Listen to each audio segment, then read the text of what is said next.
I got some things to say. I gave you 3 weeks to think about it. Or 2 weeks to think about it. I got some things to say, bro.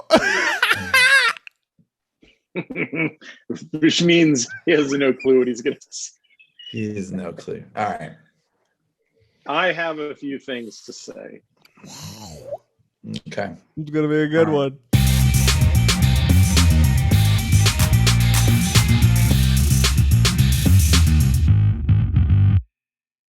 Hey guys, what's up? Welcome to Movie Squad. We have one simple mission where no good movie gets left behind. I am tonight's host, Philip. I'm here with Chris and Donnie. Chris, what's up, man? Hello, Phil. I'm excited. Excited to talk about movies. The beach. Are you excited to talk about the beach? Listen, clearly vacationing. Went down to Cancun. Me and Ted Cruz, we worked out a deal. It's a timeshare, and Nice. so we headed down. And that is as political as I want this show to ever get. Yes, yeah, No, I'm running on almost no sleep, so it's gonna be great. So I'm no telling what I'm gonna say tonight. It's gonna be great. In our pre-show discussion, you seemed a little sassy. Man, I'm telling you what, it's gonna be a good one. Donnie, what's going on with you, man? Talked to you earlier. You seemed a little sassy. You guys are sassy tonight. You said I was saucy. Saucy. Yeah, sassy. I'm sassy. I think for the Saucy. rest of the show, you should refer to me as sassy and Donnie as saucy. Just not even use our names. I think that's like a great sassy idea. Smurf and saucy Excellent. Smurf. Yes. Yes. I'm even All right, wearing so saucy blue. Smurf. What's your deal? No deal, man. I'm ready. I just Are you gonna pull that zipper up like this all night? Maybe. It likes to come down because I don't have a little catch thing on it. Whatever. You can go back to Vermont. Anyway, buy you a Maybe new one. buy a sweater, man. I mean, they sell other sweaters. I like You my can get a hoodie. cardigan Thank with you. some buttons. Yeah, get a cardigan like Mr. Rod. You can be freaking Mr. Rogers. I What do you could do- never be him. Do you know what Donnie's thinking about right now? Being Dumb and Mr. Dumber. Rogers. Dumb and Dumber. Why? It's a cardigan.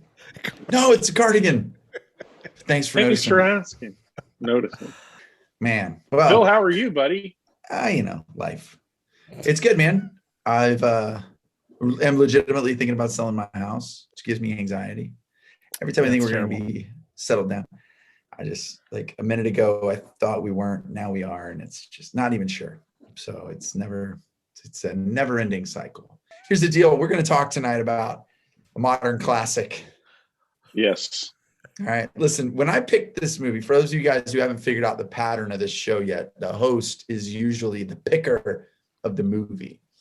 When I chose this movie, it was topical. It meant something in the cultural milieu, if you will. But because of our delays, we are like a month past what makes this movie relevant to our discussion. So I had no idea it was relevant at all.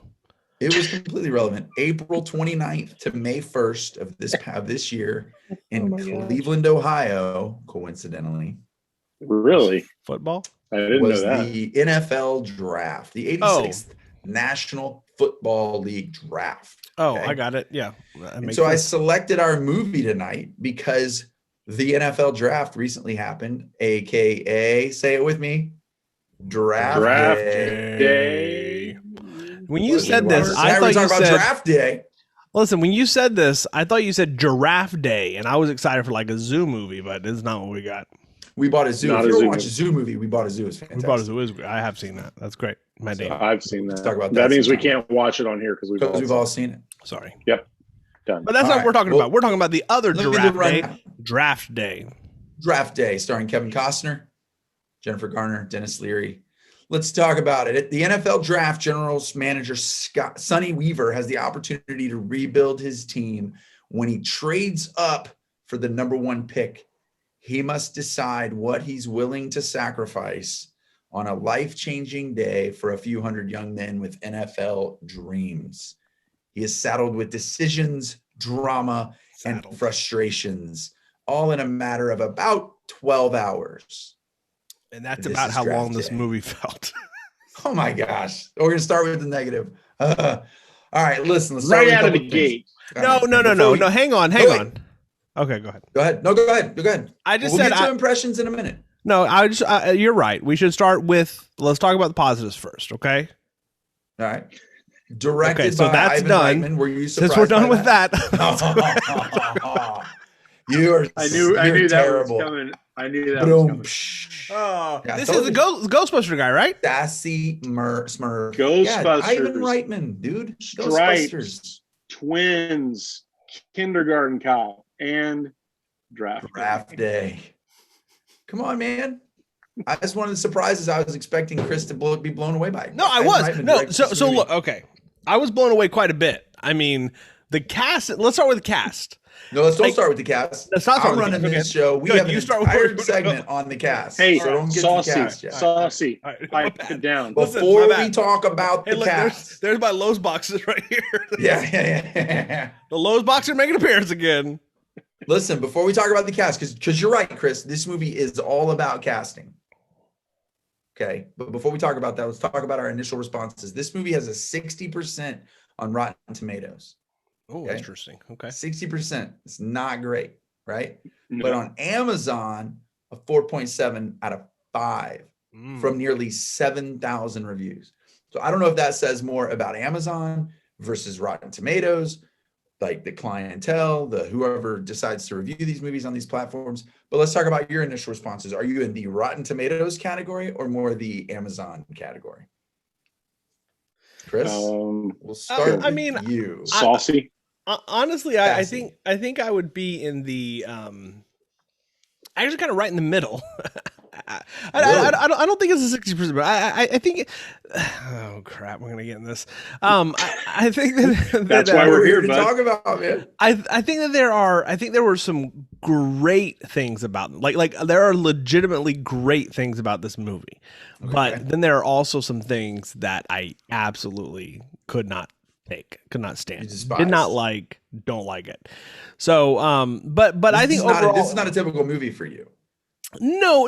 So here's the thing: if you've watched our show for a while or listened, you know I'm not really a sports ball. Nobody has. I'm not really a sports ball fan. So it just doesn't. Talk us down. Talk us up. Mute your microphone. So I'm not really much of a sports ball person. And so I was excited about this because Phil, in the conversations leading up to it, was like, don't even worry about it, man. It's not even really about football. It's about the guy. And this entire movie is about football. This entire movie is about football from start to finish. So this is what I told Donnie when we were talking earlier. You guys had a pre-show meeting. Yeah, we had a small good meeting. Even Philip out. A few weeks ago, well, we were trying to do technical difficulties. You guys should have a side podcast where we deal with Donnie's technical difficulties. That would be pretty great. It's not me, man. So look, a few episodes back, we talked about Falcon Winter Soldier, and I was trying to explain some things about Falcon Winter Soldier, and Phil decided to say something to the effect of, "Hey, everybody, whenever you're watching and you see all of our eyes glaze over when Chris starts talking about Marvel stuff, it's just because we don't know what's going on." So that is how I felt for the entirety of this movie. Not that I didn't understand like things that were being said, but it just doesn't mean anything to me. I mean, okay. This would be like if you watched a 2-hour movie of a guy whose job it was to either decide to use Affinity Designer or PowerPoint for his graphical design, and the whole entire movie was him talking about specs in order to pick the right graphic design program for his company in the last 5 minutes. That would be what that movie was like if I invited you to watch it. The last 5 minutes would be a party celebrating the fact that you picked both projection software. Yeah, fair enough. But anyway, to answer your question, I actually, we'll get into it a little bit later. It was a mixed bag, but I would actually rate a little higher than 60%. But it's definitely. What are the goods? What are the goods for you in your first impressions? Is it the acting? As we'll get to casting. I think it's yeah. I mean, I think 100% is acting. I think that it did a lot to annoy me, and every time I got annoyed, I was just brought back in by just such a fantastic cast. I loved Kevin Costner and Dennis Leary on screen together. They were great. I'm a Jennifer Garner fan. I thought Jennifer Garner was great. I love the little intern guy. He was cracking me up, a few times. Legitimately, the only time that I actually like cracked up was when Kevin Costner walks back in and the guy's like, somebody busted my computer, and he just threw it to the wall a second ago. Like, I laughed out loud at that moment. I think you said we talked about the cast, and so we don't have to talk about it now. But I just it was like every 5 minutes it was somebody else. I was like, holy crap! Chadwick Boseman shows up. Terry Crews shows up. It's just like these people start showing up. I'm like, what the heck is happening? P Diddy shows up. It's like it was crazy. Great cast. The dialogue was good. It was snappy. It was fast. You likened it whenever we were talking on text to like an Aaron Sorkin film, and I agree with that. If the subject matter was something I cared about, I think it would take it from like a 75 to like a 90 for me. But because I just absolutely don't care about football, I kind of just stopped caring about what was happening. But I was still engaged enough to enjoy the cast. All right, we're gonna kick that over to Donnie, because Donnie does care about football. He's an avid football fan. He is the commissioner of the Fantasy Football League, that which I'm also a part of. Members of. That's right. Right. Yes. You're sports ball. You're an active part of I think. I mean, he's beaten you before, I think. That's right. That's right. Somehow every year he pulls off the win. But so what about you, Donnie? You like football? No, I liked the movie. Does that actually ruin it for you? Like, you like football and this feels more contrived? No. I didn't think that. I thought that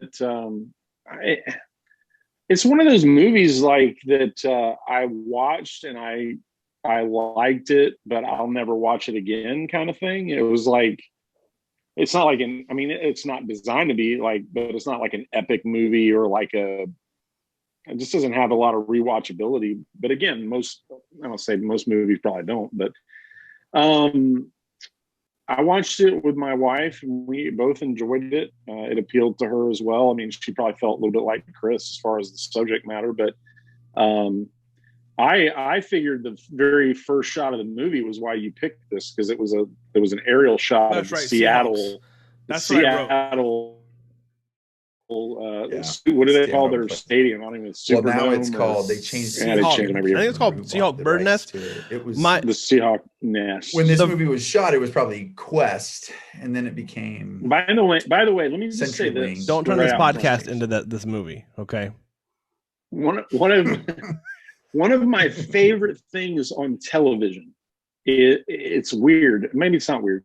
Is aerial shots of football stadiums. Oh, really? I love it. I love those shots. This movie was full of them. And this you movie must had love this like movie. 10 of them. And I was like, yes. I love Jacksonville? Aerial shots. Yeah. They had Jacksonville. Yep. Yeah. And I was just like, right near the end. But yeah, my actual first Just line on like my notes. First line on my notes. It says, "I really hate football. I don't know why Phil does this to me. Freaking Seahawks." That's the first line of my notes. Yes. We went in. My first line says Seattle. Now I know why Phil likes this. No, I know. And I also put in parentheses, resident football guy Phil. Apparently he's the football movie guy. I know. I didn't even think about that. After I picked this movie and we watched it, I was like, I picked a football movie last time, and You did. You did. Oh man. No, honestly, like I think it's funny that the Seahawks are the antagonist in this movie, right? Like, I love that they play the Cleveland desperation plot is pretty great. Oh, he did a great job with it. Oh yeah, it's every year. Cleveland is just like, please, help us. Like Detroit fans. Every year, my father-in-law is like, "This is the year." I'm like, "Dude, this is not the year." Well, I mean, if you say it for 40 years straight, eventually you're going to be right. You know? Just keep just like on Seattle fans. Not yet. Now this was 2014. Did either of you see this in the theater? No. Heck no. Okay. This isn't. I will say, I like this movie. I really like this movie, and it is rewatchable. We rewatch it. This is probably the 5th time I've seen this movie. Wow. Yeah. Look at Donnie yawning his way through another one. Sorry. Five times. Look, I got you, man. You got a job now. I have a job. I'm like a productive person. I gotta get tired now. We can't film this. We can't record this late anymore. But, oh my gosh. But no, I've seen it quite a few times, and I find it rewatchable. I enjoy it a lot, and every time, like, I think the way the teams are typified by the GMs, it seems like they capture the sort of perceived culture of those teams in those guys. Yeah. You've got Sonny Weaver, who's trying to rebuild this team. He's got nothing but upward movement. You've got Jacksonville that's led by this guy that doesn't seem like he knows what he's doing, and he's just trying to figure it out. That sounds and then right. You got Seattle, who's got like an edge to them and a little bit of a chip on their shoulder, and kind of trying to game the system as much as they can. And the whole thing is just, I mean, especially in 2014, I mean, so I feel like they did a really good job. Again, Chris, you're probably like, I do not care, but can somebody tell me? Can somebody tell me what the Browns, what that means? They're named for their original owner, right, Nani? So named after a person? I believe so. I don't know, man. I thought it was a dog or something. Now they are the Dog Pound. The last football game I ever went to before COVID shut the world down was a Cleveland Browns Seattle Seahawks game. Okay, but their costume is just Cleveland orange. Stadium. Their costume is just orange. Yeah. Their helmet there's has a line of that no symbol at all. Yeah, there's that line where he goes, "Dallas has got great helmets." Yeah, like, that's a great line. You can change the helmets. Just let me do my job. So, so the Browns are just like, it's like Jimmy Brown was the owner, and they're like, what should we call this team? Well, we're playing the Cowboys on Friday. We got to have a name. How about the Jimmy Browns? Yes, let's go with that. Jimmy Browns. How about the Washington football team? Because they also call them the Brownies. Yeah. First of all, the Washington football team is one of my favorite things ever. I do think that's a great name. I think they should all just be that. The Dallas football team, the Jacksonville football team. Yeah. I like it. The Northern Florida football team, the Western Florida football team, the Southern Florida football team. Fantastic. But but then I've seen like bulldogs as they're kind of like their mascot. So if I can be honest with you, please. When we went there as fans, like to watch the game, that was one of the criticisms we had of our experience there. It felt like the fan base had this very bizarre, disparate culture. Like it didn't seem to know what it was doing.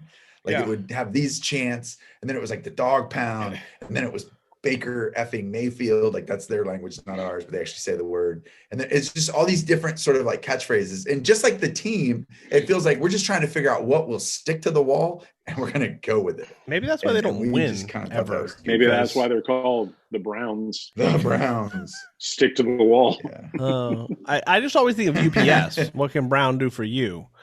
But that's because they wear brown clothes. So like, is it just because their costumes were brown? They're like, let's go with brown. It's fine. Their costumes. I love that you. They went to like the costume store. They were like, what do you got? What color? Well, it was like, we got these half price brown ones. Yeah, we'll take that, and I guess we'll just go with the Browns. Be fine. What was available? What was available? So let me. What I like.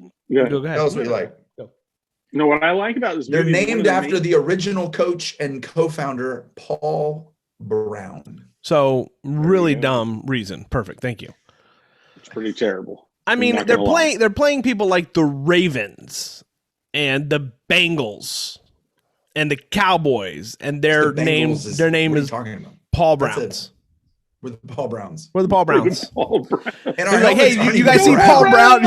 Our helmets aren't even brown. See Paul Brown out back against that Jaguar? It was great. I mean, he was running for a while, but that Jaguar finally got him. I know I said this, but they're not even brown. No, they're their like orange. Helmets are orange. Yeah. They don't even know what brown is. That's the problem. They have brown uniforms. They're like, I think it's like those helmets are brown, right? I think they're brown. Okay, that's fine. We'll go with it. Here's the kicker, though. See what I did there? It was a punt returner. Come on, man, pay attention. So the Browns lost their franchise way back. They mentioned that in the movie. I had no idea what was happening. So what Baltimore. Happened? So they went to Baltimore. They lost their franchise to Baltimore, and then a few years later they got it back. So they had a chance. Now let's be clear on this. They had a chance to rebrand, to change it completely, to rebrand the name and the franchise, but no, they decided the Browns. So let's roll with that. It just makes me think of like poop. I mean, let's just call it what it is. Like, why would you have that name? That's what I said. So, like, we just go with the Bulldogs. Like, you could do the Bulldogs. We can come back. You still keep the not brown uniforms. They're orange, clearly. But, the Cleveland Bulldogs. Cleveland Bulldogs. Let's do it. Okay, let me ask you a question. So let's move on from that. Yeah, go ahead. What's your question? Here's the thing. Here's the thing that I could not figure out if I liked or I didn't like, and I still don't know that I'm sure on what side I fall on. They kind of did these camera cuts when they're on the phone, almost almost kind of like a sports cast. Right. Which at times I was like, oh, it's kind of an exciting way to do it. But then I was like, oh, but it's really kind of dumb too. Like, I didn't know where I felt on it.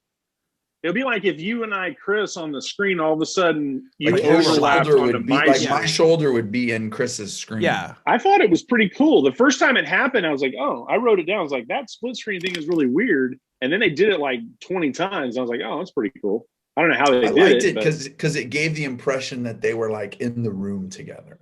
Yeah, but they weren't. They were on the phone together. Right. So let's talk about Yes, Donnie, let's go. Let's talk about sports talk radio, because that's featured in this movie a little bit. What happened? What is sports talk radio? Sports talk radio. People on the radio. In your car, there's a thing for those. Hold on, for our listeners who don't know what a radio is. They talk about. There's a device in your car that catches sound waves that are flying through the air. Yeah. At the speed of sound. Yes. And it channels those sound waves into like an audio voices, noises. So you can listen to it. Got it. So the sports talk, that whole thing, they have a few of those conversations, and that's like no joke, man. Like sports talk radio threats and anger and just frustration. That is a real thing. Twitter culture before there was Twitter. Yes, it's brutal. I lived in Dallas, as did both of you, and it's real. Like, I mean, you really feel for the team and for the coaches, and it's just like, I hope they don't listen to this. Like, I hope they're smart enough to not pay attention to this radio show, because they really sound like they would take him out back and beat him if they had the chance. The guy on this radio. The guy's voice in that radio program kept sounding like Patton Oswalt. Oh, gosh. I don't think it was him. He was in a movie about a guy. Wasn't he in a movie called The Fan? Where he calls into sports talk radio and he gets mocked. And I'm not really sure what the plot is, but that was the same deal. It was about sports talk radio. Yeah. The diehard nature of fandom. Yeah. Sports talks like that. What else? And then we're going to talk about the cast, because that's really what Chris wants to talk about. Who doesn't want to talk about this cast? I thought the old guy that was remember the new intern, the old guy dealing with that intern, I thought was pretty funny. The interaction between those guys, he just didn't know what to do with this guy at all. Well, so let's talk about him, because Chris, you've mentioned him, and we'll use this as a segue into casting. And so before we get let's talk about that character. His name was Rick the intern. Rick the intern, man. Either of you guys recognize Rick the intern? Oh, I do not. No. Should we? Yeah, he's the sidekick in the Amazon production of The Tick. He is the Tick. I haven't watched that. He's the mom. No, he's Arthur. Arthur. Yeah, I haven't watched the Arthur series though. I do recognize him now. Yeah. I figured Donnie would go for that pretty quick. You're pretty quick on the draw when it comes to recognizing. Yeah, sometimes I am. Sometimes I'm not. He's also, I found this out. I looked into him because I agree with you. This guy is a diamond in the rough in this movie. He pops up for comedic relief when you need him. Chris, when you said, he's like, somebody broke my computer. Like, he's on the verge of tears, or I would be too. Yeah. Kevin Costner? Yeah, Kevin Costner, jerk. But he also, one thing. Okay. Go ahead. No, I was going to say one thing that this movie, and I guess it has to because thus the name, but one it did really well was it conveyed the spectacle of draft day in the NFL. I mean, that is a huge deal. That whole thing is like a giant show, and it conveyed that really well. The gravity of it and the timing of it and all that kind of stuff. And I thought I did a good job with that. I feel like it kept the pace really well. I like Ivan Reitman. I mean, and I think this movie, the movie was directed well, and I like the pacing and all that. I just had a few minor quibbles with things, but we'll talk about casting in a minute. Yeah. Real quick about that, because it is my nature to plug or to provide information about other podcasts, about podcasts in general. I kind of of the three of us, I'm probably the pod nerd, right? Probably more than us. I actually had a friend of mine call me this week and go, I'm getting on an airplane. I need to know some podcasts to download before I board the plane. And I thought, and I hope you told him the Movie Squad, Nate Land, et cetera, et cetera. But here's why I bring that up. I bring that up because Griffin Newman, who plays Rick the intern, and I thought, Chris, you would really appreciate this, is with a guy, it has a podcast with a guy named David Sims where it's called the Phantom Podcast. And the whole show is dedicated to analyzing the Phantom Menace as though it was the only movie in the Star Wars franchise. Oh my gosh. I have to watch. I have to listen to that. That sounds great. So I just thought I'd drop that little nugget for you, Chris. What is it called? The Phantom Podcast? The Phantom Podcast. Although they went on to modify the show and go ahead and start talking about that. Came out in 2015. They went in to talk about the rest of the franchise later, and they changed the name, and I can't remember what they changed the name to, but I got to imagine if you look up the Phantom Podcast, you'll find it. I got to imagine. I'll have to do that. That guy he's a comedian. He does work with UCB, and I mean, he's kind of a B-list funny guy, but he's done some cool stuff. So let's talk Kevin Costner. Let's go top of the billing. Love Kevin Costner. I love Kevin Costner. I have to say something. Okay. I worry that Kevin Costner is just playing Kevin Costner. Dad, God, Phil. Oh, Dad. Here's what I wrote. I think Kevin Costner has simply become Kevin Costner to me now. I can't see anything but Kevin Costner. Think about every movie that dude's ever been in. Even like Robin Hood, Prince of Thieves. He's Kevin Costner. So good. That's all he is. Yeah. I think it'd be funny if you met Kevin Costner in real life and he's more of like a Jim Carrey. He's like, "Hi, everybody."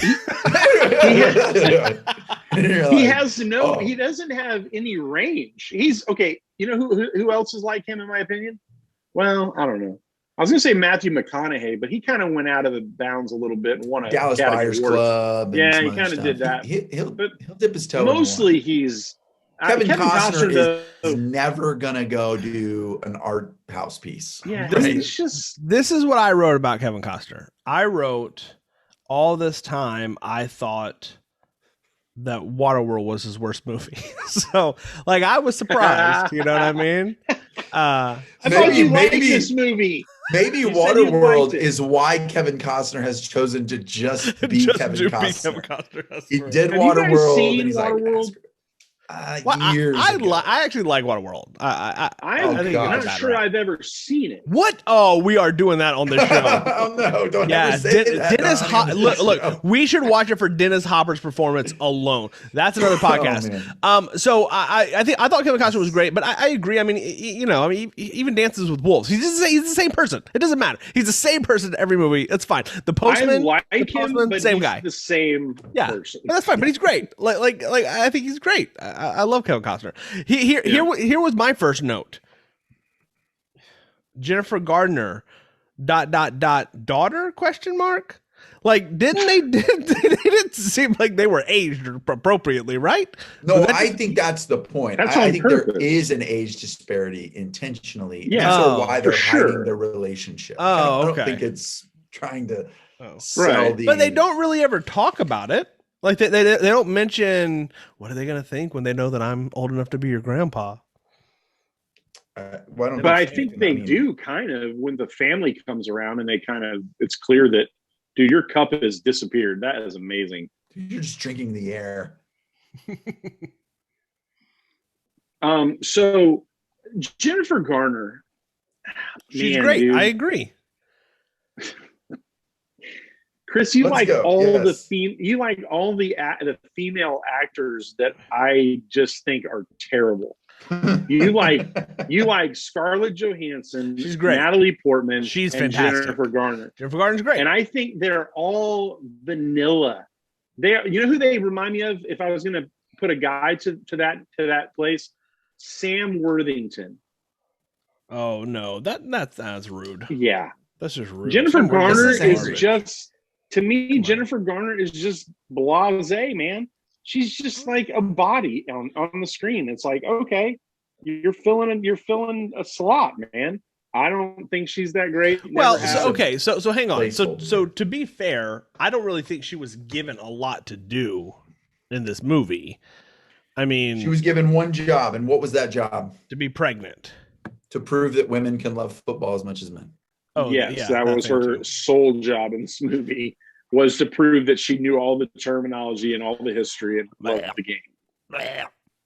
I'm surprised that she didn't tackle somebody at some point during this movie. Well, they did the next best thing. She knew the huddle speak, all the play call. Yes. And let's just be honest. In the real world, nobody in the front office understands a word of the play call. Sure. Yeah. No. I mean, Chris, have you ever what he said? That's actually what the kinds of things that get said in an NFL huddle. Yeah. I don't know. And Chris, who else? Chris would go, huh? What? I don't know. I will say there were long stretches of this movie that I kind of zoned out. So just so we're clear about that. I did think this movie was a little long for what it was. I felt like it was about 2 hours, wasn't it? It seemed a bit long, for what the subject matter was. I have I have some legitimate criticisms of this movie. We're not there yet. We're still talking about cast, but yeah, we'll get to I have some legit issues with this movie. Jennifer Garner was not one of them. Dennis Leary's lipstick. No, I thought Dennis Leary was great all around. He was great. I liked Dennis Leary. His lips were so red. I did not understand. What is happening? I want to love his character, but he's clearly a cross-dresser on the side. The skinny Leary, the skinny big-headed black-haired kid in the room. He's from Veep. The kid they called him Jelly Donut. Is that the guy? Yeah, that sounds about right. Yeah. That guy. Yeah. He's on the coaching staff. Lanky, yeah, on the coaching staff. Yeah, he does crack me up. And he's great in Veep. So just for the record, he was great. But I thought the cast was great. When so let's go ahead. You know who else I didn't recognize in this movie? Tom Welling. Oh yeah, the quarterback. Yeah, he was the veteran quarterback. Okay, so here's until the credits. I was like, oh snap! I didn't. So here's what I wrote. He's aged. Look, in about a 15-minute period, we just get like this barrage of cast. This is what I wrote. Holy crap, Chadwick Boseman, Terry Crews, Dennis Leary, P Diddy, Tom Welling, Sam Elliott. Like, come on. Oh yeah, I forgot. It was crazy, man. Like the cast list is great in this, and they were all great. Like I thought every time that I thought I don't feel like there were any standout like moments for the majority of them. I actually thought that Chadwick Boseman was the worst served. I thought that he could have done a lot more stuff. But his scenes were great. But yeah, you got to put that in context. I mean, you're talking. I think this movie was made in 2014, 2017, something like that. So he wasn't. I mean, he's not Black Panther. He's not T'Challa yet. He's not. I don't even think he's Jackie Robinson at this point. Yeah, he had done 42. So he had just 42. Okay. But he hadn't found. Which I've never seen that either. Is that any good? Neither have I. Good. Oh crap! Freaking Phil's Phil, doing another sports movie. I won't bother you guys. That's so funny because that's okay because I like Donnie's baseball. The sports guy, but it's like I do love baseball. That's fine. I did think that was funny because as I was watching this movie, I thought, like, look at all these superhero actors. Yeah, it's great. Chadwick Boseman, Tom Welling.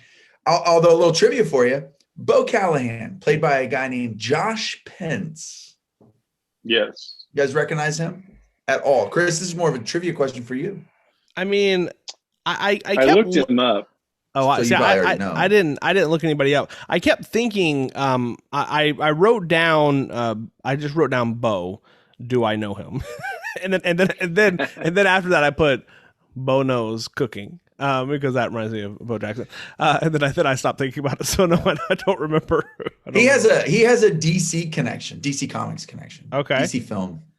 Well, that's why I don't know him, because DC. He played Liam Neeson's Ra's al Ghul, but as a young man in The Dark Knight Rises. in Batman Begins. Yeah. Which Ooh, is Chris's Dark favorite Knight thing. Rises, the only good Nolan movie. Yeah. So he plays a young Liam Neeson. I mean, there you go. And if you look up the side by sides, he looks like a young Liam Neeson. There you go. Did he hunt anyone down and kill them and their whole family and everybody else? If you don't draft me, I will find you. I'll hunt you down. I will find you, dude. I will find your pay. coaching staff. Oh, and man. I will find Jennifer Garner and her intern, and I will kill all of you. This movie should have been called Football: The Suicide Squad. I mean, you've got all these superhero actors, but Sam Elliott, P Diddy, Terry Crews, Arian Foster. Chris has no idea who that is, but he was Ray Jennings, the running back, played by Arian Foster, who was an NFL running back. He was a great NFL running back. So I think that for me, I think the weakest part of the cast was anytime you had Bo Jackson and P Diddy on. They were terrible at all times. They were terrible. At Bo all Callahan. times. You know what I mean? Bo Jackson was a but I thought everyone was great. I thought lady that played Kevin Costner's mom was great. You know, I thought Terry Crews in the scenes. And I love that Terry Crews was not like Terry Crews, right? He wasn't like, when I saw him, I'm like, oh man, he's going to be some kind of. He didn't move his pecs once. I know that. That's what I was like. I never saw a pec flex. I was going to be like, he's going to draft somebody, he's going to rip his shirt off, and he's going to start dancing. Like it's going to be, but he didn't. Like, he was like legit in it the whole time. Stop it, Philip. I thought the cast was great. I cried twice. Okay, let's get into that. Let's talk about your tears. What now?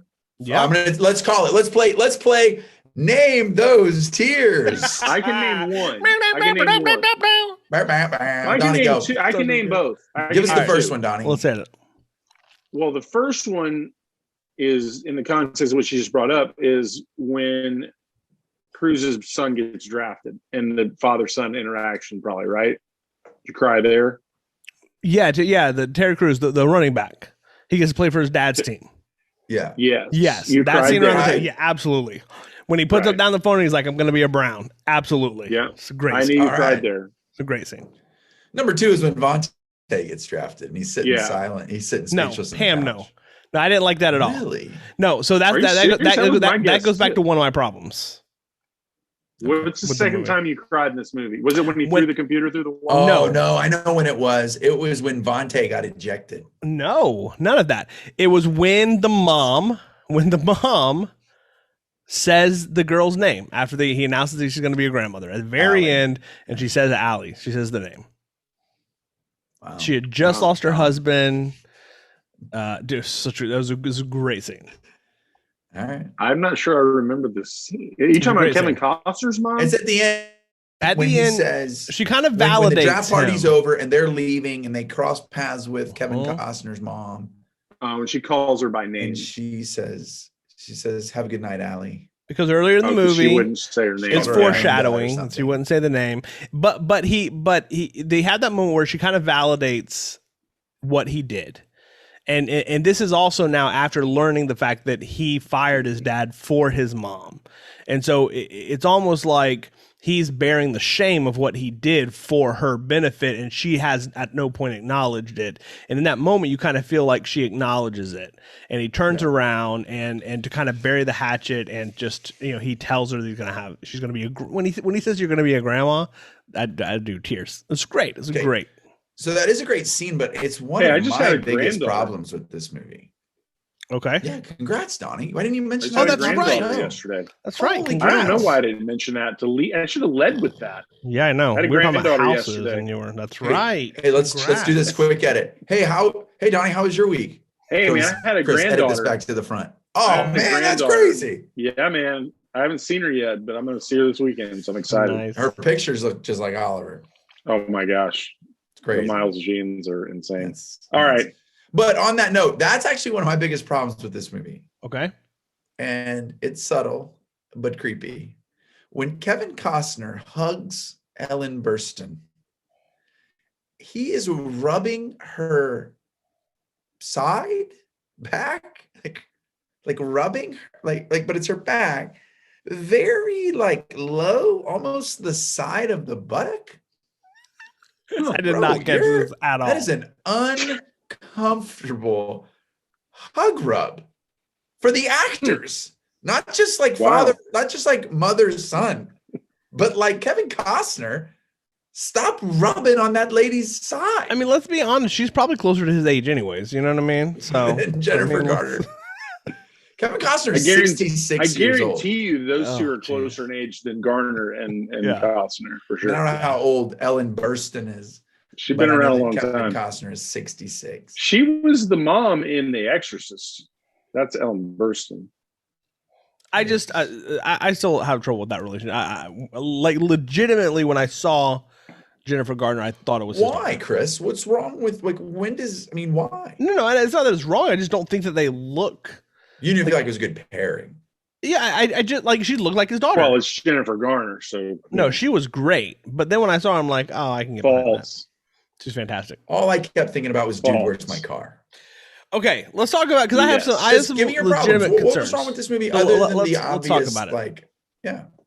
Okay. Other than you don't like sports. I'm gonna give you the big ones. That's the lead. Give me some movie notes here, not like I don't like that they talk about contracts. No. I know. I'm space. I'm bringing it. Okay. I have a problem with movies, and it doesn't happen a lot, but when movies will cast celebrities as both real people and fake people. What now? So, for example, you have P Diddy, who is a rap star, in the room with Deion Sanders and then other people that Oh, yeah. You don't like when an actor, so like somebody's playing themselves. Like P Diddy should not have been. It distracted me that P Diddy was the agent, because every time I saw him, I thought, why is P Diddy representing this guy?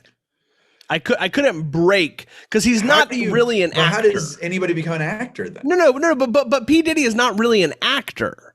That would be like P Diddy is a media mogul. Okay, listen, I didn't know that you were in love with P Diddy, and that's I'm not. But it doesn't surprise me that he's like trying his hand at acting. It doesn't mean either, but like but LeBron James is about to try. Didn't you say? Wait, hang on. Didn't you say that one of the running backs was a real running back, but he played a fake running back? Yes. Okay. Terry Crews' son is played by a real. No, it's not NFL Terry Crews' son, bro. He's the agent. No, I understand what you're saying. You asked me who was played by a real NFL running back. Terry Crews' son, and he's a Ray real Jennings NFL running back. Is played by a real NFL running back. Yes, but what I'm telling you is that it's not Terry Crews' son. Not in real life. Not in the movie. Terry Crews is the agent. False. P. Diddy is the agent. Terry Crews. P. Diddy is the agent of Bo Jackson. Yes, of Bo Callahan. And Terry Crews is the agent of Black running back guy. No, his name is Earl Jennings. He is the father when he said, I'm going to be a Brown. Well, who is the other old man at the table? You, Pop. He said. I thought he was talking to the old man. There's another old man at the table. The other guy may be his grandpa or the agent, but Terry Crews is the dad, bro. Where is his agent? Not all of them. I don't know. Maybe he's repping himself. Okay, so here's another criticism I have. It doesn't make any sense. Why do some have freaking agents and some don't? They all have agents. They all have agents. But you have to understand just the culture. Bo Callahan is the number one. He's the, I don't know, pick a guy. You know, he's the Trevor Lawrence of that draft. And he's that's what I was going to say, Trevor Lawrence. You should know that name. You're a Jaguars That was on the tip of Chris's tongue. Trevor Lawrence. Jaguar fan, Chris? I'm a nothing fan. I am a nothing fan. Okay. Oh my gosh. By the way, I have a question. This has nothing to do with this film. Why earlier you hinted at the line that the Dallas Cowboys have a great helmet? What is so great about the dang Cowboys helmet? It's a star. It's got a star on it. I don't like. That's it. It's a, what is it? A blue star? It's better than silver background. It's better than a orange orange helmet. It looks like freaking sherbet. There's I think no we can all creativity. agree. I think we can all agree that there is no better looking uniform in the NFL than the Seattle Seahawks. We can all agree that is incorrect. I don't know about good all that, Lord. buddy. Okay, give it to me then. Dolphins, Jaguars. I think the Teal? the new Dolphins costume is Lost cool. Listeners. I've always loved the Bengals costume. You know, with the tiger stripes. Chris thinks of the Tiger NFL stripes. every Sunday as a cosplay. Look at the costumes they're wearing. I like Look it. at the costumes on that guy. You know what else? You know what else I like? I like the Lightning bolt. I like the lightning bolt. I like the Charger. I like the Charger costumes. I think the Charger costumes are great. I can't believe you knew that. Right The under the Charger lightning lightning bolts, bolt. right? Yeah, I love it. That's correct. That's a good That one. was Gavin's high school football. They had lightning that was a good one. Sorry, I got it. I love the black and the red of the Falcons costume. The Falcons, right, Georgia? Chris knows Georgia Falcons? more about football than he wants to let No. on. Let me explain to you what I know about football.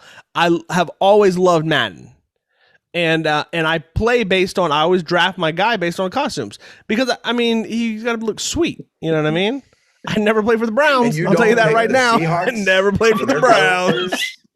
Oh my gosh, the green and the man. blue. Oh, Green dude, and I blue. love the Buccaneers, the pirate ship. I love their costumes and their. I stadium. like the And pirate ship Buccaneers in it. too. Yeah, You do? Yes, You it like does. that And they- gold and brown? yeah, like, that's good. That's a good black. one. That's a good one. Look. That's a good one. You know what I I don't the like old though. Sherbet. Classic. I think the only one that would actually give the Browns a run for their money is the 49ers is terrible. It is terrible. 49ers character costume is All right. terrible. All right. Okay. Back to the movie. Okay, here's So, the Sharon, other so- issue that I have. So you All don't right. like when real people play fake people. That's your beef with movies. So you hate movies. when real people play fictional characters. I Got hate all television shows, all high school dramas. I would hate. Listen all to of me. Broadway, and also every movie ever made. Oh, by the way, my name's not Philip. I'm playing a character. You could all bite me. Like it's a legit criticism. It is a problem, and it takes me out of the movie. So So you is don't- it, do is you- it for you that they're interfacing with real people played by themselves? Yes and no. In So real life, they so would hang on. know. So like Puff Daddy, P Diddy, whatever Sean Combs, whichever name we're going by. Yes. He would know those guys in real life. The Deion Yeah. Sanders, and he'd Yes. be himself. Yes. And should have been cast maybe as himself, like just hanging out. Yes, that's all I'm saying. Like, have P Diddy at the party. That's fine. Don't make him an agent. So so like, let's say that we're doing a movie about Barbara Walters, okay? And we cast Awful. Chris It's in Pratt. production. Chris Pratt is Barbara Walters, okay? Yes, naturally. Fantastic. But and then every person you can bring out real people, real actors for her to interview playing themselves. That makes sense because the context of her job is interviewing real celebrities, right? Gotcha. That covers, that tracks. But I don't want to see a movie where Brad Pitt is a soldier coming home struggling with PTSD and he goes to a bookstore and runs into Tom Cruise, the actor, getting coffee. Like that doesn't jive for me. Tom Cruise should just play an actor, like a person, like a made up person. I have a problem with it. I can't do it. Okay, another issue. Donnie, would you care to comment on Chris's? or are we just gonna let it go? No, just let it go. I feel like the end was completely telestrated, and I feel like the entire walk meant absolutely nothing. When he throws the whole movie. When he throws the piece of paper down at the end, what does the piece of paper say? Monte Mac, no matter what. Okay, so if the very beginning of the movie, he wakes up with his daughter in bed, and then he gets up and he writes out on a piece of paper that no matter what happens, he is going to draft Black Panther. Then we spend the next hour and 40 minutes of him doing everything else to come back to what he said on this piece of paper. That makes no sense, Chris. That's the point. He really wasn't sure. And it's about trusting your gut. And so but it says no matter. But it says him. no matter what. Like I would write on a piece of paper, said right? That before he got the #1 draft pick. That what? He said what? He wrote that green piece of paper before he traded up to get the number one draft but pick. the verbiage is no matter what. No matter if every NFL team decided not to draft anybody, I am still taking Black Panther. That is what he says, right? Like, it'd be different if he was like, how good would he be if he was wearing the Black Panther costume? That would be amazing. If he wrote down something like I think Devontae is the right choice. That makes sense. In his heart, he's saying, this is what I think is right, but I'm going to let the day play out. But he says, no matter what. So it doesn't matter where they got the first. So you're saying if he had just written Vontae Mack on the piece of paper, nothing else, just his name. Sure. That would make that would folds it up, sticks it in his pocket. Yeah, absolutely. Got ourselves a nice MacGuffin for the duration of the movie. I agree. Yes. I do agree with Chris on this, because he goes this circuitous route to, like, giving everything up really to not get the guy, and then comes back, and then we're supposed to be like, oh yeah, that guy did the right thing the whole time. Yeah, man. No, he really didn't. He really gave it away. Yeah, and then gave a lot of crap away due to circumstance. And, he came back to his original heart, tug idea. Yeah. So, I agree with you. It does kind of not make a lot of sense. I do feel like there's a case to be made that in the middle of the movie, it all gets away from Kevin Costner. This movie, look, maybe I'm reading too much into it, but it's about his life. His life is spiraling out of control. He's lost his dad. He's been See, I feel like they did a good job of building the case for him to reconsider his options, because his boss comes to him and he's like, make a splash. And let me get this straight. You're threatening me with my job, right? Like, you're threatening to fire me. So he has to reconsider. So the movie is like, he loses his way. And when he finally comes back to his gut instinct, that's when everything starts to work out. Sure. That's the story. I give you that. The story is not that Kevin Costner, Sonny Weaver Jr., which, by the way, I love how Vontae Mack says his name every time he calls him Sonny Weaver Jr.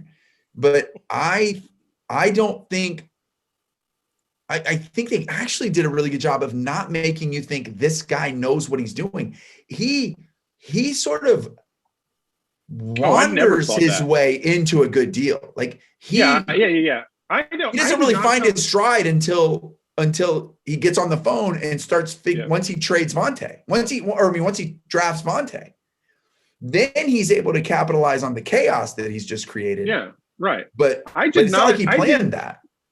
I did not come away from this movie feeling like Kevin Costner was a good GM at all. I felt like he fell into luck and circumstance and was like, oh, wait a second. None of that was planned. None of that was laid out on the table. Like, he starts this movie out, and you're right. He loses his way, but he starts this movie out by giving away his choice. I mean, no matter what, but yet, oh, wait, the very first thing we see is him going, well, I take that back. I'm going to give it up right now, right off the bat. So, yeah, I mean, an argument can be made. If you know you're just going to draft Vontae, why trade for one? Right. But I agree with what Chris said. I also agree with what you said, because I think the movie does refocus him. And I wrote this in my notes too, that draft day is life. I mean, this whole movie is a life. That's the whole idea. Yeah, it's a symbol of life, metaphor. It's, what did I write here? Pressure, decisions, interactions, personal drama, mistakes. That's the whole idea. And I think we all know that already, but it brings him, it centers him back at the end. And I give it credit for that. But I don't come away from this movie, and I don't know if the movie's trying to make this point or not, but I don't come back to the end and go, this guy's a genius. I don't feel that at all. So I don't know if they're trying to make that point or not, but I didn't get that. I think he's passionate. Like what I took away was passionate, yes, which is good. Sure. And look, I think the last 10 minutes of this movie, when the draft starts, like, I wish that was the beginning of the movie, and then it would have been great. So I agree, it's Phil. A mini series. I agree. I agree with the losing his way. I guess for me, I just needed to be There needed to be another layer there that wasn't there, because what it feels like is that he wakes up and he's passionate about what he is going to do. Come hell or high water, this is his decision. He's taken Vontae Mack. That's the right choice. And then through the movie, I get it. He gets threatened with his job. He has the stress of, holy crap, I'm going to be a father with, this 12-year-old that I'm sleeping with. And so like he has this whole thing, and then he loses his way, right? And then he comes back. But there should have been some sort of moment at the end where he kind of comes. There just didn't feel like there was a payoff to that. Throwing that piece of paper down at the end of the movie did not pay anything off. If we are to believe that he wanted originally, that was his plan, because then the entire movie is just completely useless. I actually think throwing the piece of paper down on the desk and having Dennis Leary be the guy that reads it, I actually think that's a production mistake. I think that piece of paper comes out of his pocket when he's alone in his office, and he throws it and he kind of just drops it down on his desk, and we read it as the audience. Yeah. Right. Much better take. Yeah, I agree. Yeah. And so then we're like, oh, okay, this guy, like that someone else read it, to me was like, well, yeah. And Jennifer Garner read it too. And it's like, so like everybody read it. It's like, nah, I agree with you. I think it'd be better. It would have been cool if he had just been like, dropped it down. So the only other criticism that I have, real quick, and then we can kind of move to wrap up. Or if you just saw it kind of crumpled up in the trash and you could just barely read it or something. Yeah, that'd be fine. Or if it was like spinning like a top on the table and then just cuts to black. You know what I mean? Accurate.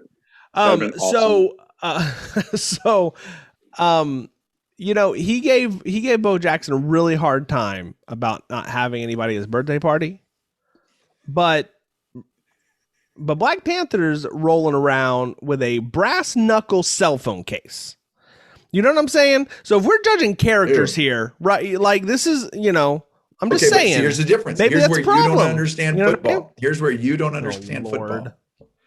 Bo Callahan is a quarterback who you would task to provide the clear-eyed leadership of your team. Vontae Mack is a linebacker whose only job is to murder people, which is what Ray Lewis does. You want him to have a brass knuckles phone case. Accurate. Okay, great. Fantastic. This is going great.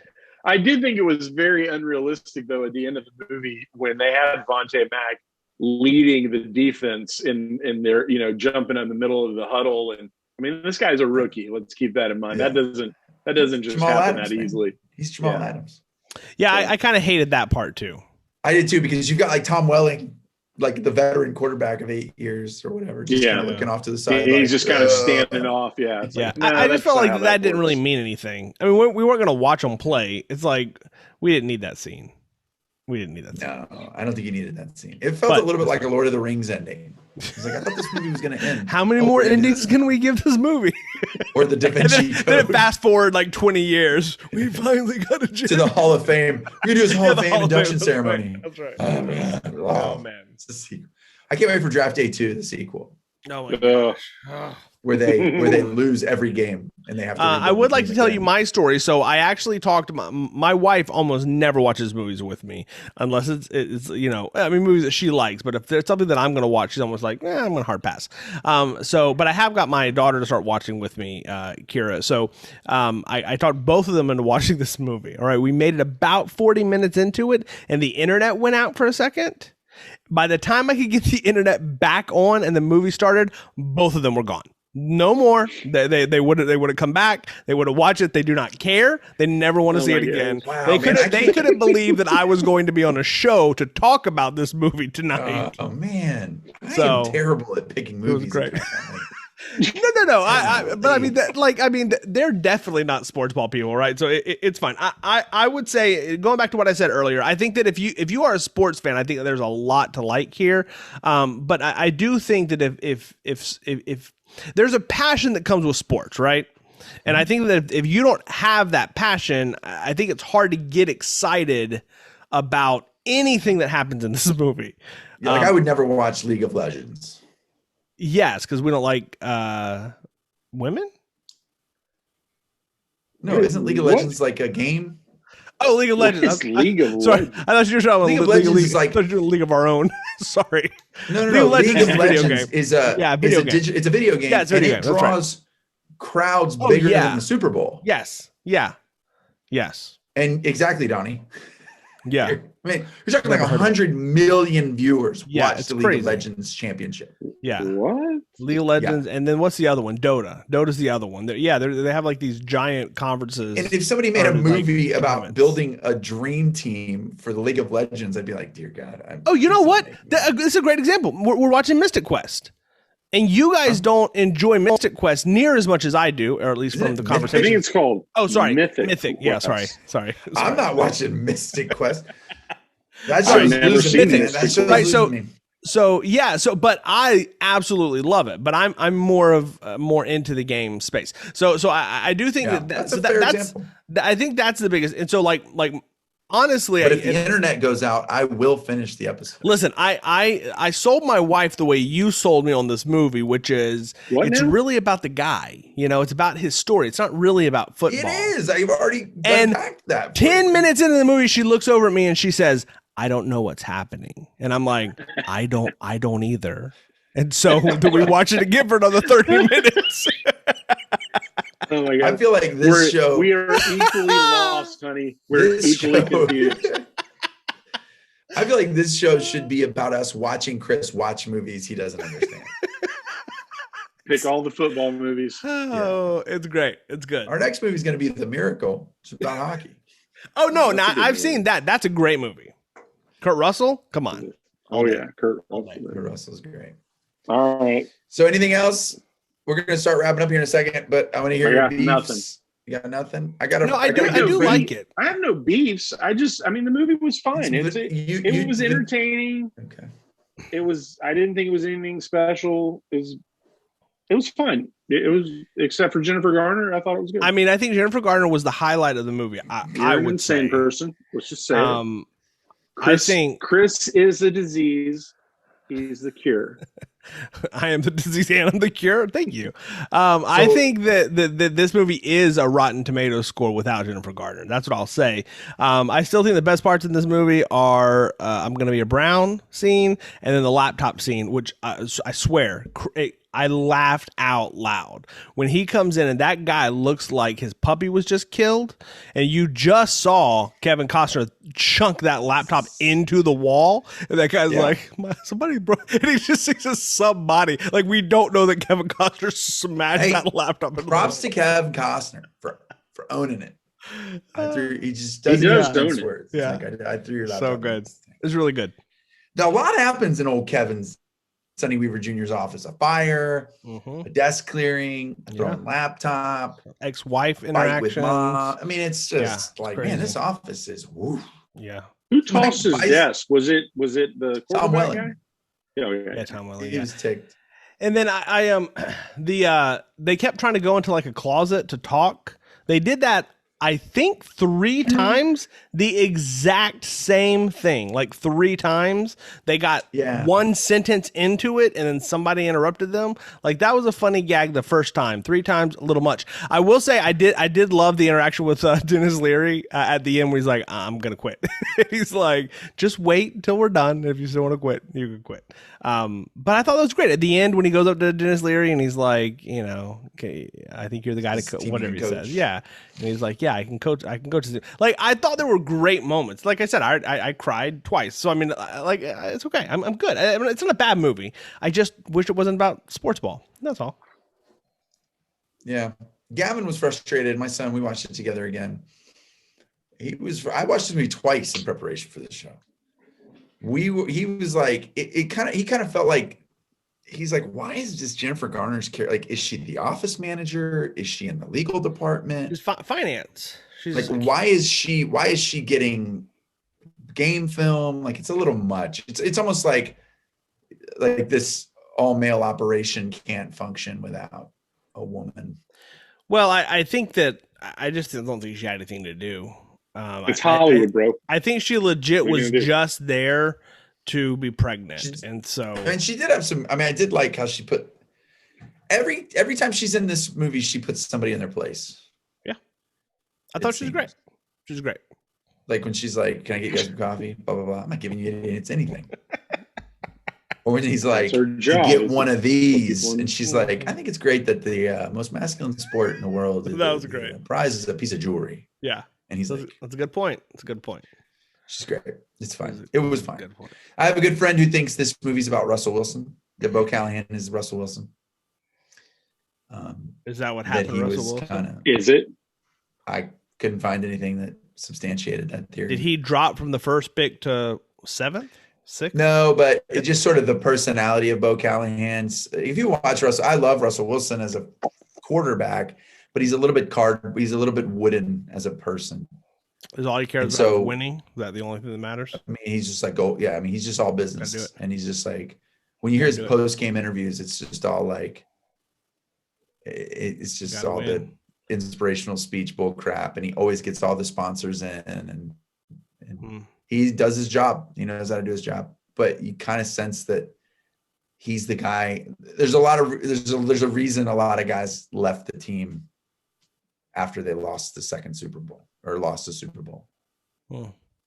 And some of that's money, but some of it was some of it was they just didn't like Russell. They felt like he was treated differently than other players. Well, sure he was. That's how it works. Yeah. But I'm not a Russell Wilson fan. So. I'm also that guy makes magic happen. I don't really know much about him. I actually thought for a long time he was Tiger. That's amazing. What? When he throws, that's how people react when he throws the ball and somehow it finds its way into some niche, little hole. All right, so we're gonna ready to rate this movie before we do anything else. Rate it. Okay. I promise I won't pick a football movie for our next. I bet you will. At least one movie off. We should do. I'm gonna pick a documentary about how football was created. Oh gosh, we can watch this. Nice podcast. Radio Lab did a nice podcast about the origin of football, and dude, this is a game that has come out of like the entire culture of football is how can you game the system? Like for years, there was this one coach that put pockets like kangaroo pouches on the front of his jerseys and would have his players stuff the ball in there when they were running with it.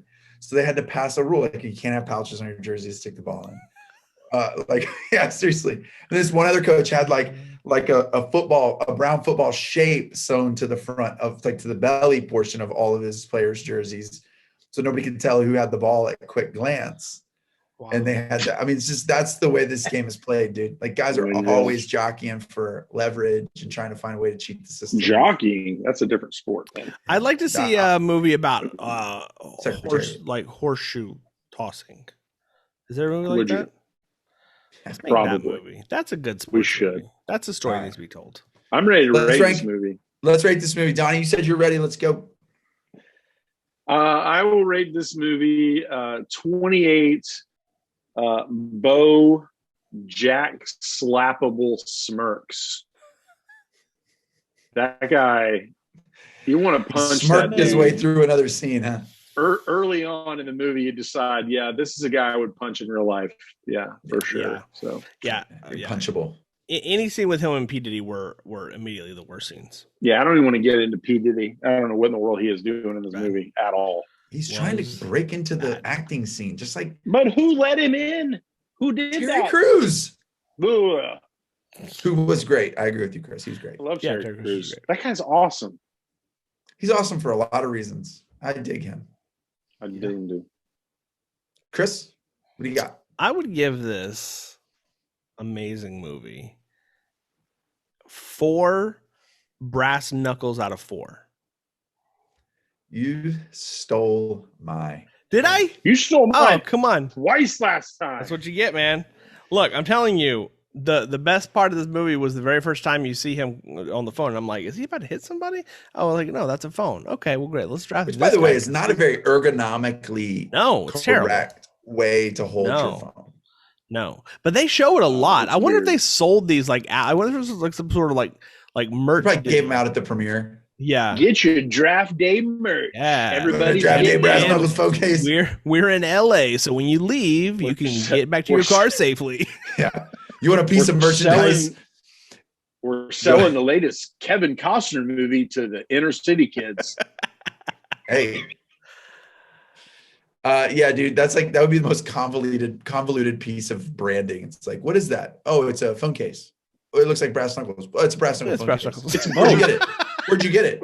It's advertised for a movie called Draft Day. What's it about? A fight? No, it's a football movie. Okay. What? Who's in it? Kevin What's Costner. about Kevin Costner. that? Your Woo. explanation of that product is basically what my face looked like watching this movie. So it's fitting. I give this movie. Man, dude, you stole It's hard my on the fly, thing. ain't it, I buddy? All had right, you brass want to take knuckle that phone one? cases. We can give it, That's fine. 14 No, that's fine. amazing Jennifer Garner performances out of 14. Oh my No. gosh. So, I mean, I'm gonna give Stop it 95 little novelty Giants. Browns helmets nice. that were in the Which are background orange. of the Are orange that were for in the the record. background of the supply The closet. orange Browns helmets. The orange Browns helmets. Listen, guys, that's Draft Day. It is. Yeah. Draft is, Day. I It was a good recommend talk. that you watch it. Yeah. I think you watch it when it's topical, like we thought we were going to do, like around draft. We tend to break this movie out when like football season's kicking off or something. We kind of like to get hype. We'll watch this as a family, or we'll watch the I Believe video, which is the year that the Seahawks won the NFC Championship by coming back from a serious deficit. That sounds against the even Packers. worse than this. So, Oh, dude, it interesting. is. I will send it. You'll cry more than twice. I don't think so. You will cry 0 times. Oh, So that's it, man. That's it for Chris and for Donnie. I'm Philip, and this has been Movie Squad. Squad.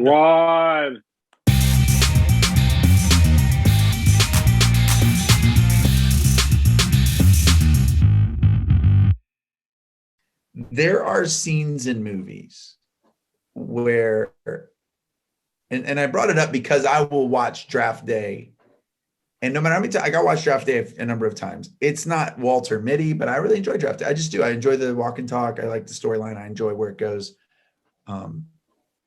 Obviously, it's predictable, and there's certain things about it or whatever, and it is a little long, but it just made me think of movies I watch over and over again, right? And we watch movies over and over again. But there's times where things are we know what's gonna happen, right? And so, yeah, there are movies and there are scenes, and maybe this is just the way I watch movies, but like I get invested, and I think it's gonna be different this time, right? Does that make sense? So No, it makes absolutely no sense. You're a crazy person. I don't mean it's going to be like I'm not a psycho. I'm not Chris. I just maybe it's that I begin to think, What like, if it was? You invest in it. What if it didn't go that way? Yeah. So you invest in it to the point that you forget yourself and think it'll go a different way. It's not that I forget, it's that I really wish it would. Okay. Like I'm emotionally invested in the outcome such that I grieve where it goes to the point that I viscerally wish it didn't. Like yeah. So it's all. Do you want me to kick this off? Because I have three key scenes. Let's have it. Let's have it. So we'll start with the one I continue to share with you guys as examples to try to have this conversation. Is Anakin. Like every time Anakin walks in the room, and by the way, I like Revenge of the Sith. Okay, it's fine. I don't care. I don't like everything about it, but there's a lot about it that I do like.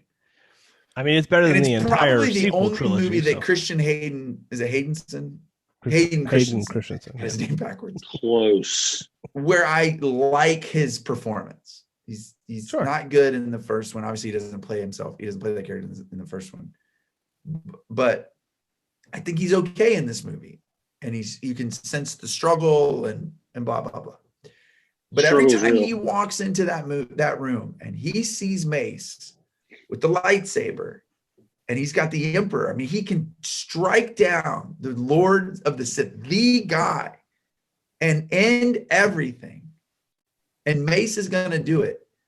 I think Anakin's gonna do the right thing. He's gonna let this guy kill this guy. You know what's weird though? But he never does. I know. Mock away. But you know what I'm saying? Like I get like where I'm like, no, Anakin, don't do it. Like, don't. You're gonna wreck everything. Plus, we're gonna have to get 6 more movies. Well, 3 of those. Okay, I got one. Three of those are good.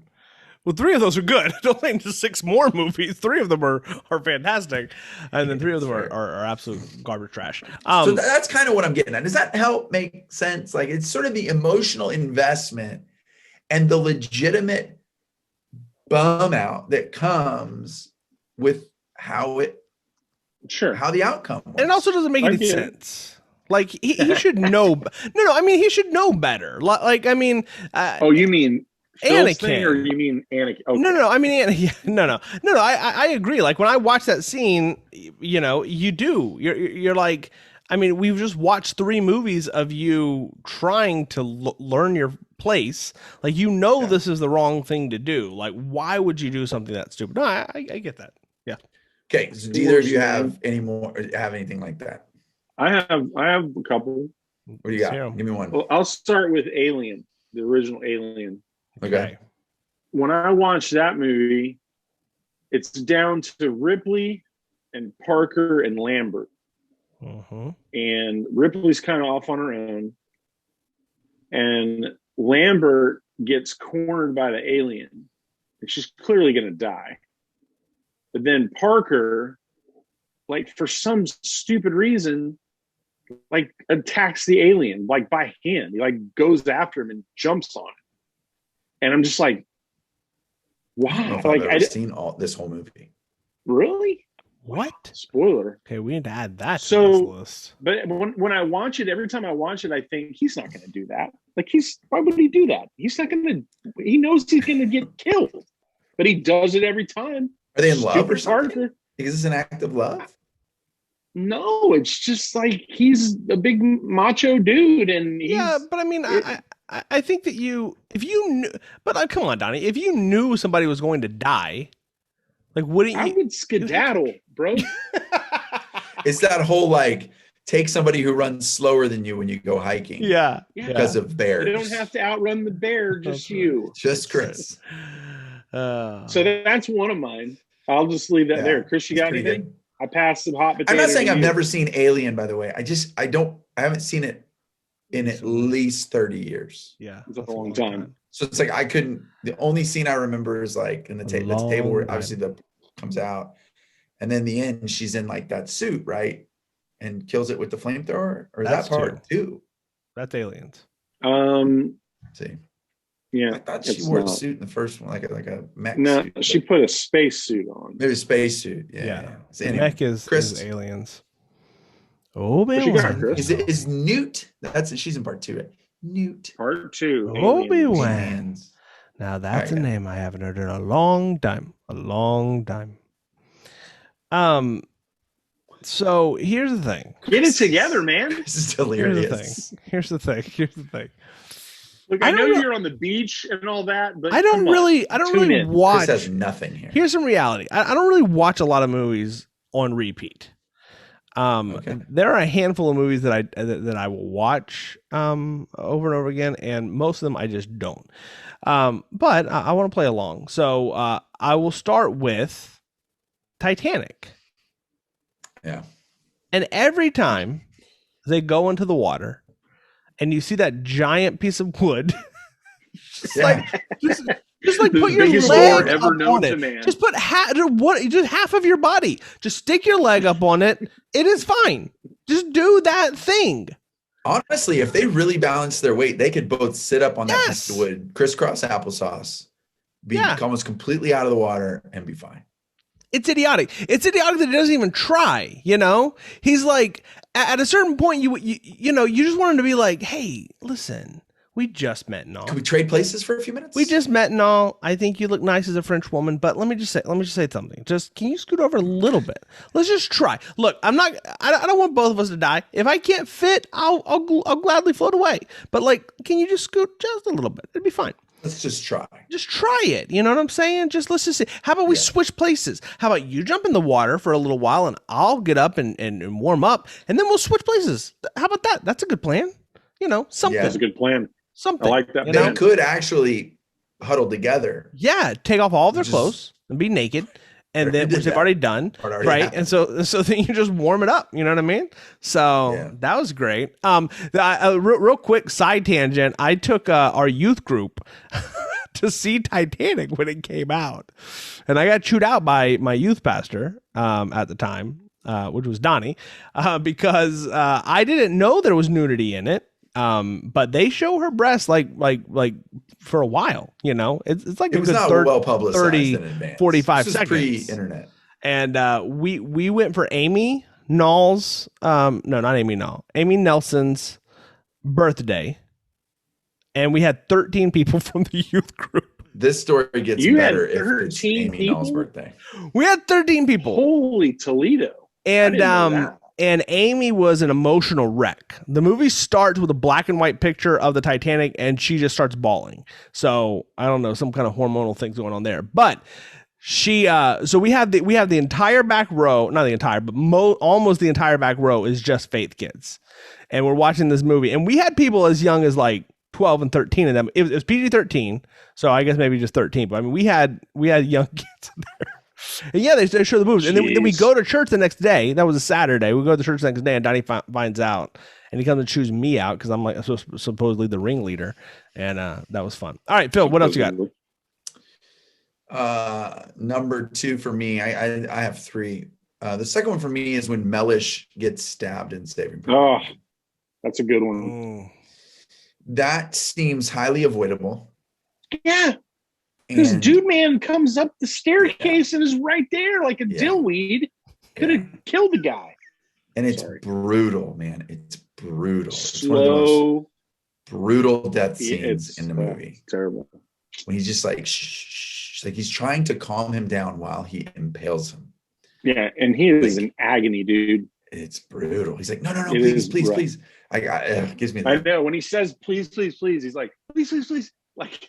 Like you can picture that. Like, please don't stab me, like, sir. Just leave him. Every time I watch it, I'm like, just don't, man. Like, just don't stab the guy. Like, he won't. It'll be fine. Like, they let you go once, right? I don't know if that's the same guy. I always can't tell when I watch that movie. It is the same guy. It is the same guy. He kills him at the end. Spoiler. But when Mellish gets stabbed by that big bayonet, that's brutal, man. It is terrible. Okay, I got another one. Castaway, Tom Hanks. Oh, I hate that movie. What? Do you? Yeah. Do you hate it because of how it turns out, or do you just hate the movie? Yeah. That's what I was going to say. When you watch that movie, there's 2 things. Number 1 is Wilson. Like, you're like, why does Wilson have to fall in the water and drift away? Heartbreaking. Well, you know the answer to that question. Pointless, by the way. It's not what pointless. Is the answer? Wilson has to die so he can salvage his psyche. Like, can you imagine if he comes back to the real world and he's carrying around a bloody-handed ball?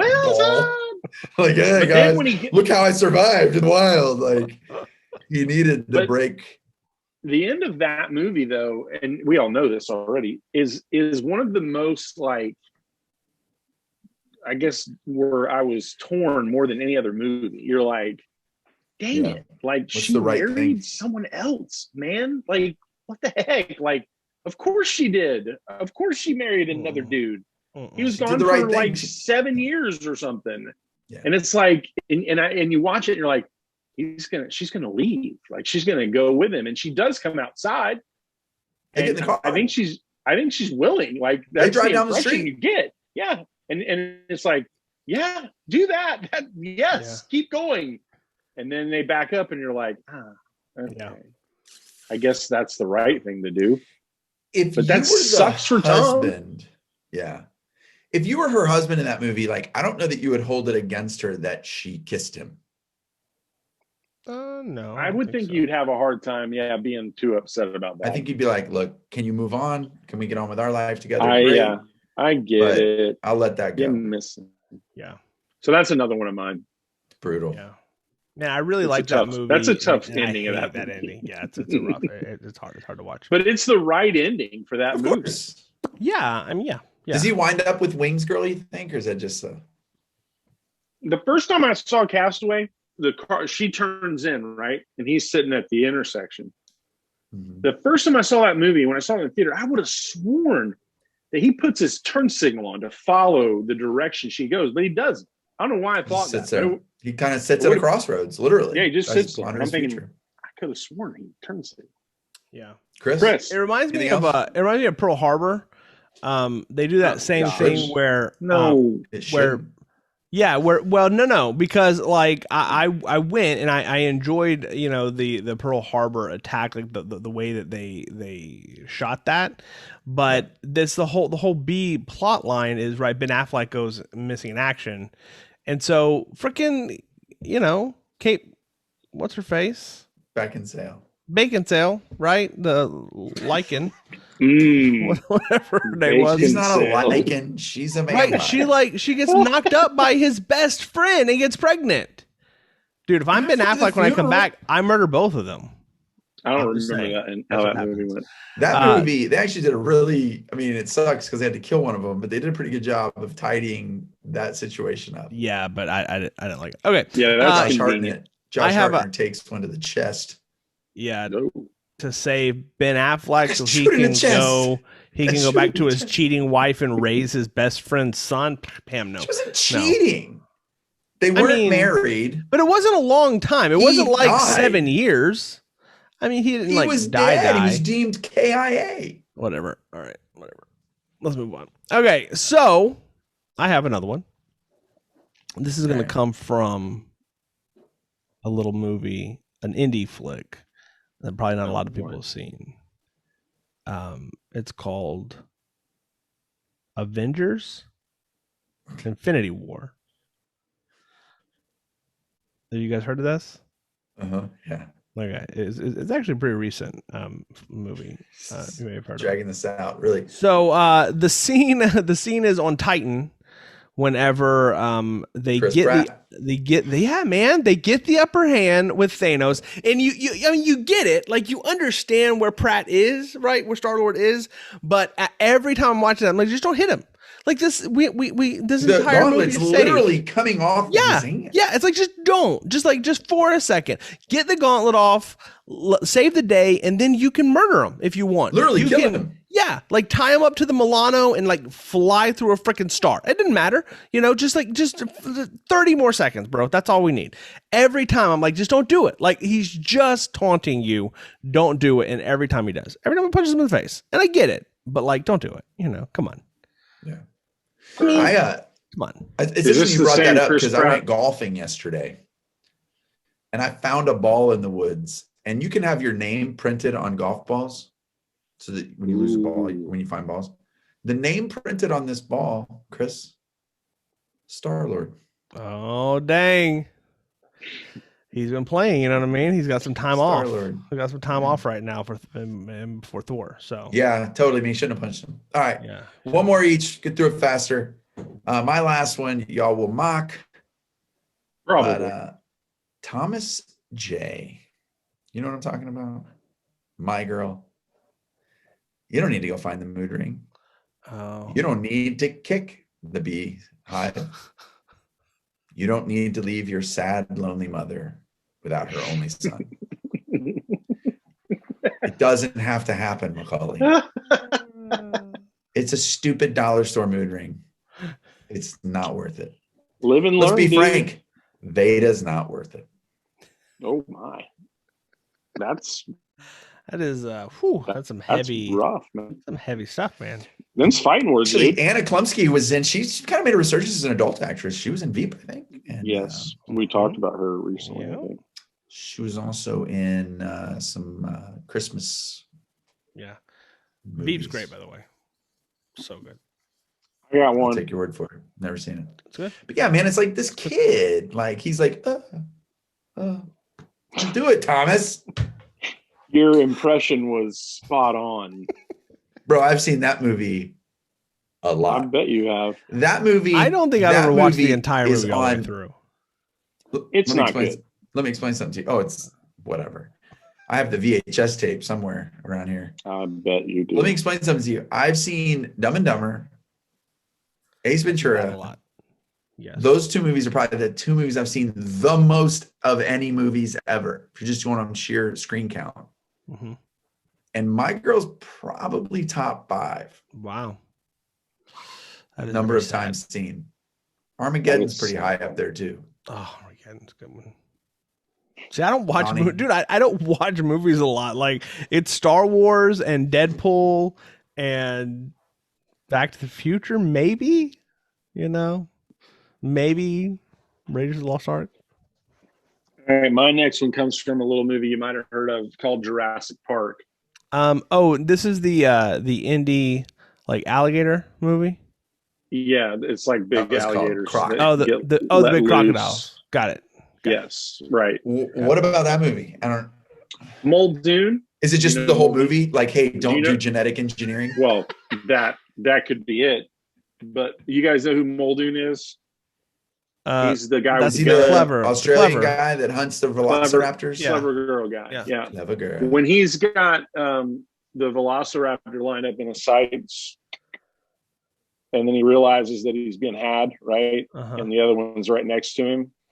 Yeah. Like when I watch that scene, I know he's gonna die. I know he has to die. That's part of it. Yeah. But the regret I have, and what I always think is going to happen, is he's going to take one of them out. Like he's going to at least get one of them. Yeah, don't go out like a punk. Yeah. Yeah, he goes out like a punk. Exactly.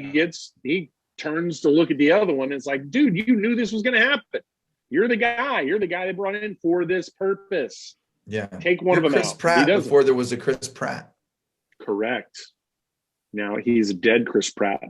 He could have played Barbara Walters. I think it'd been great if he'd have took one out. I think it would have been cooler if he'd have come back later, like a la LL Cool J in that shark movie.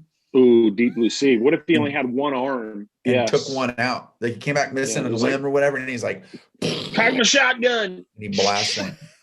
He dies then, but that's when he takes one out. That's good. Every time I watch that scene, I think he's gonna fire the shot. He's gonna kill one of them. Nope, never does. Yeah, never does. I think he gets a shot off. You hear it in the distance, right? I think so. That's a good question. It sounds like a rifle, not a shotgun. But I'll have to go watch that again. I'll have to watch that. I don't remember. Yeah, Chris, you get the final word here, man. All right, so I'm gonna take this back to an early episode that we had, or at least a movie that we covered. Movie that is called Sandlot, and I have a problem with your boy here taking a ball that's signed by Babe Ruth, man. I mean, like, come on, there are a few things in the sports world that are like holy grails. And I mean, a signed ball by Babe Ruth. And every time I'm like, dude, just find something else, man. Just go find some socks rolled up. Like don't take the baseball. And every time I watch it, I just think about his dad. Like, there's no way that I don't murder my child if they take a ball signed by Babe Ruth out to go play in the backyard. But ironically, by doing this, he gets a murderer's row ball.